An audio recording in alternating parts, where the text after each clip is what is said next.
বন্ধুরা, সাপের কথা শুনলেই কেমন যেন একটা গা শিরশির ভাব অনুভূত হয়। কারণ আমরা প্রায় সকলেই সাপে ভয় পাই, তাই না? যেখানে মাত্র একটা সাপ আমাদের ভয় পাইয়ে দেয়, সেখানে একটা গোটা দ্বীপ সাপে ভর্তি। শুনলেই কেমন ভয় লাগছে, তাই না? বন্ধুরা, আজকে আমরা এই ভয়ঙ্কর দ্বীপটির কথাই আপনাদেরকে বলবো।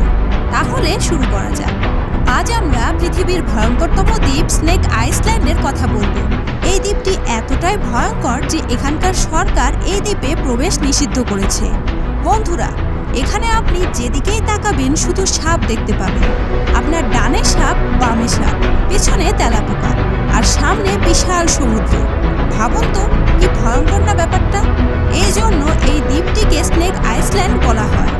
এই দ্বীপটির আসল নাম ইলহা দ্য কুইমাডা গ্র্যান্ড, তবে স্থানীয় মানুষের কাছে এটি সাপের দ্বীপ নামে বেশি পরিচিত। আটলান্টিক মহাসাগরের মাঝখানে ব্রাজিলের বৃহত্তম শহর সাও পাউলো থেকে প্রায় 100 কিলোমিটার দূরে এই দ্বীপটি অবস্থিত। বাহির থেকে এই দ্বীপ এতটাই সুন্দর দেখতে যে কেউই এখানে বেড়াতে যেতে চাইবেন। কিন্তু আসলেই এই দ্বীপটি অনেক ভয়ঙ্কর।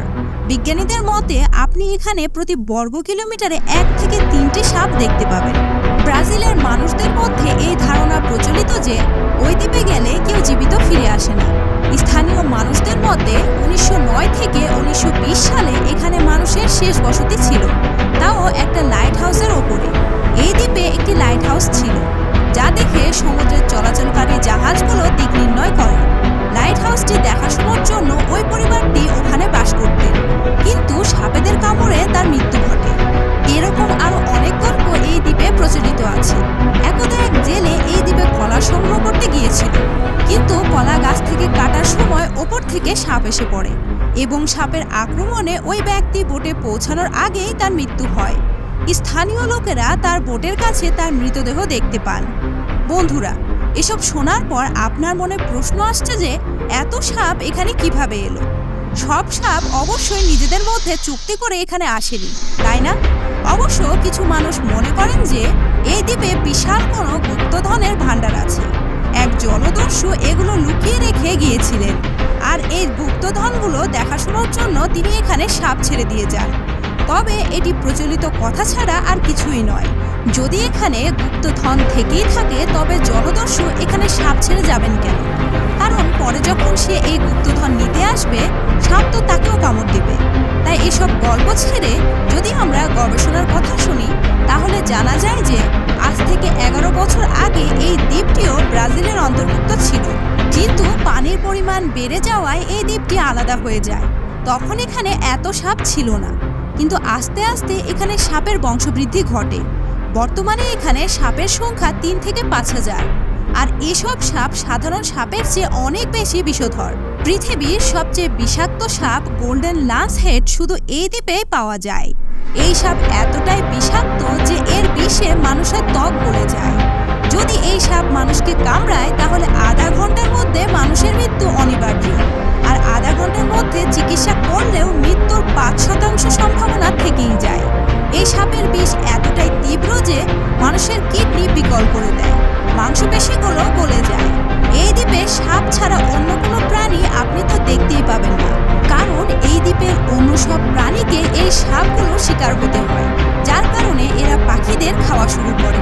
বন্ধুরা, কিন্তু সবচেয়ে আশ্চর্যের ব্যাপার যে কিছু মানুষ প্রাণের ঝুঁকি নিয়ে এই দ্বীপে স্মাগলিং করতে যায়।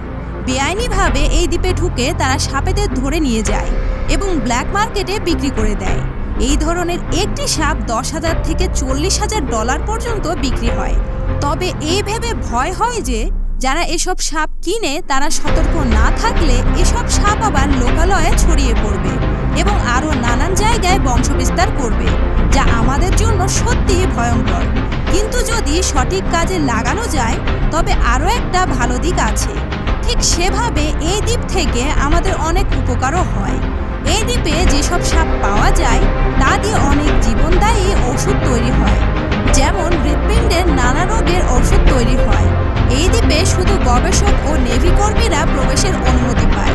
কর্মীরা এই দ্বীপে লাইট হাউসকে মেনটেন করার জন্য আসেন, আর গবেষকরা সাপের ওপর গবেষণা করার জন্য আসেন। যদি আপনি এই দ্বীপে সরকারের অনুমতি নিয়ে আসেন, তবুও আপনাকে একজন প্রফেশনাল লোককে সঙ্গে নিতে হবে। যাই হোক বন্ধুরা, আপনি যদি সরকারের কাছে অনুমতি পান, তাহলে আপনি কি সত্যি যাবেন বিভিন্ন প্রজাতির এই বিষধর সাপদের দেখতে, নাকি ঘরে বসে ছবি বা ভিডিও দেখে এদের সম্পর্কে জানবেন? সেটা আমাকে কমেন্ট করে জানান। আর ভিডিওটি ভালো লাগলে লাইক ও শেয়ার করুন।